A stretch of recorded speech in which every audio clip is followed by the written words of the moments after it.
भारत ने जो है चैंपियंस ट्रॉफी का फाइनल जीत लिया। ये चैंपियंस ट्रॉफी जो कि पाकिस्तान ने होस्ट की थी, लेकिन फाइनल दुबई में खेला गया आज और न्यूजीलैंड के अगेंस्ट भारत ने आज ये कामयाबी हासिल की है। आज पाकिस्तान भर में मायूसी है और सरहद के उस पार खुशी मनाई जा रही है। बहुत बहुत मुबारक हो इंडिया को। इंडिया अनबीटन साइड थी और डिजर्व करते थे। नसीम भाई, आप लोग बड़ा न्यूजीलैंड कर रहे थे, आप दोनों, और मैं कह रहा था इंडिया जीतेगा। देखे ना, जीत गया इंडिया। मैंने खुद देखा वो रो रहा है रोहित शर्मा बैठ के। ये होती है अपनी कंट्री के साथ लॉयल्टी, ये हमारे 2 टके के प्लेयर।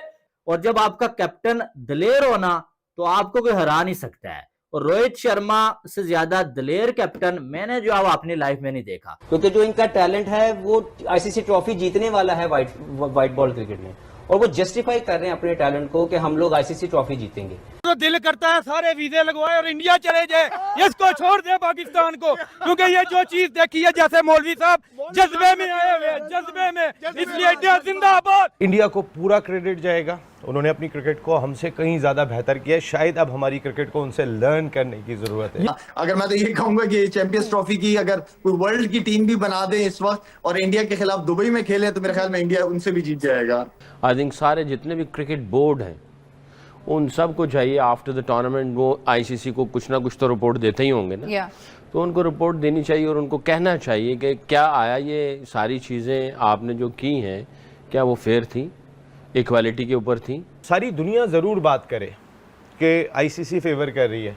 हम अगर ये बात करेंगे ना तो हम अपनी जो चूज़ें हैं ना, हम उनको छुपाने की कोशिश करेंगे, हम उनकी गलतियों को, उनकी खामियों को छुपाने की कोशिश करेंगे।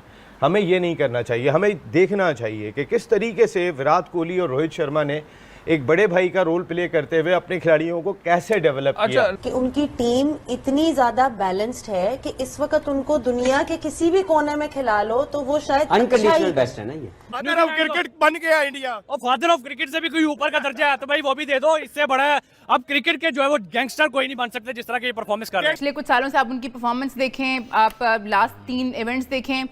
लास्ट जो 2023 का वर्ल्ड कप फाइनल था वो फाइनल हार गए, बट थ्रू आउट जीतते हुए आए थे। उसके बाद लास्ट T20 वर्ल्ड कप देखें, वो जीत गए और आज आईसीसी चैंपियंस ट्रॉफी के फाते करार पाए हैं।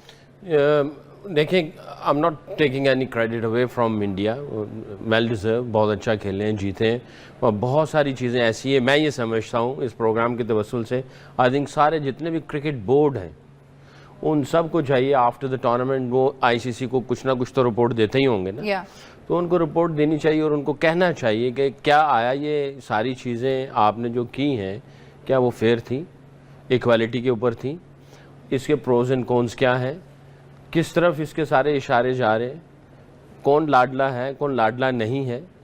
तो क्या आया इसी तरह ही क्रिकेट अगर आगे चलेगी, इसी तरह चलेगी आगे क्रिकेट, चल सकती है क्या? आपके सब के सब जो मेंबर्स हैं वो खुशी खुशी आपके फैसलों को तस्लीम करेंगे, और कितनी देर तक करेंगे? क्या आया चीज़ें इससे वर्स्ट होंगी या इसी तरह रहेंगी या फिर कुछ सही होंगी, बेहतरीन, वो आप हमें बता दें। तो इन सब को बोर्ड्स को रिपोर्ट करनी चाहिए, क्योंकि सब ने ये बातें की हैं। क्योंकि अब तो टूर्नामेंट हो गया है, जीत गए, टाइटल मिल गया, हिस्ट्री बन गई, और ट्रॉफी उठा ली इन्होंने। रोहित शर्मा ने भी हिस्ट्री क्रिएट कर दी, बेस्ट कैप्टन की कैटेगरी में आ गया, प्लेयरों ने बहुत अच्छी परफॉर्मेंसेस दे दी, इनका स्पिन डिपार्टमेंट बहुत अच्छा खेला। ये सारी चीज़ें क्रेडिट देंगे हम, और मिल गया इनको, सारे अवार्ड इनको मिल गए। Man of the match Rohit Sharma हो गया, इनका स्पिन डिपार्टमेंट अच्छा एग्जीक्यूट कर रहा है। आपने इंट्रोडक्शन में इतना इनकी तारीफों का पलंदड़ा लगा दिया, जो कि बनता है, मैं भी कह रहा हूँ, I am not taking credit away, मगर ये जो सीरियस कंसर्न है इनको आईसीसी को देखना चाहिए। अगर वो ये नहीं देखेंगे तो मुझे ये क्रिकेट किसी और रुख में जाती नज़र आ रही है। सारी दुनिया ज़रूर बात करे कि आईसीसी फेवर कर रही है। हम अगर ये बात करेंगे ना तो हम अपनी जो चूज़ें हैं ना, हम उनको छुपाने की कोशिश करेंगे, हम उनकी गलतियों को, उनकी खामियों को छुपाने की कोशिश करेंगे। हमें ये नहीं करना चाहिए। हमें देखना चाहिए कि किस तरीके से विराट कोहली और रोहित शर्मा ने एक बड़े भाई का रोल प्ले करते हुए अपने खिलाड़ियों को कैसे डेवलप किया। अच्छा नसीम भाई, ये बात तो ज़ाहिर है, अब हम अगर हम छुपाना भी चाहेंगे तो भी छुप नहीं सकती, ज़ाहिर है, लोगों को भी अकल है, दुनिया को भी अकल है। आपने बात करी दोस्ती की कि ज़ाहिर है रिजवान की दोस्ती थी बाबर से, बाबर की दोस्ती थी रिजवान से, शादाब से, तो सरफराज को अपना दोस्त क्यों नहीं बनाया? क्या मतलब वो ग्राउंड में बहुत गुस्से में रहते थे? रीज़न क्या था? सरफराज दोस्त क्यों नहीं बना? देखिए, सरफराज अनफॉर्चुनेटली इतनी सीरीज जिताने के बाद जब आदमी कोई हमारे मुल्क में बहुत ज़्यादा जिता देता है ना, तो उसके बाद भी वो अताप का शिकार हो जाता है कि यही हीरो हैं और कोई हीरो नहीं बचा है।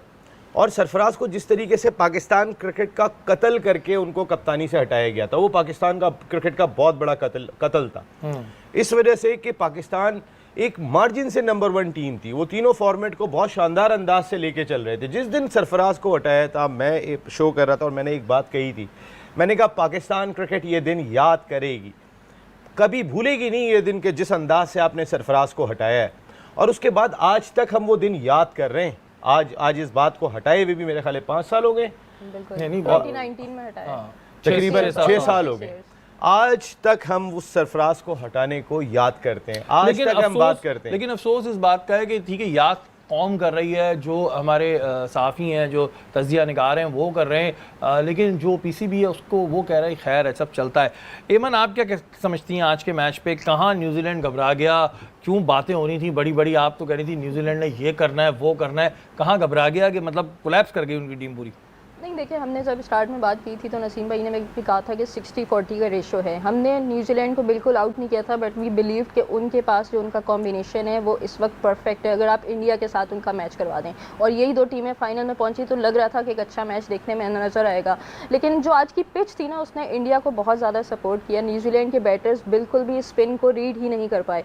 थोड़ी सी स्लो पिच थी। अगर यही मैचेस कज़ाफ़ी स्टेडियम टाइप की पिचेस पे होते तो वहाँ पर उनकी बैटिंग स्ट्रेंथ ज़्यादा अच्छी चलती। तो मे बी उनका ये ड्रॉबैक था कि उनके पास स्पिनर्स उस क्वालिटी के नहीं थे जो कि इंडिया की मिडिल लाइन को आउट कर सकें, जो कि उन्होंने विराट को तो कर लिया था अर्ली ऑन आउट।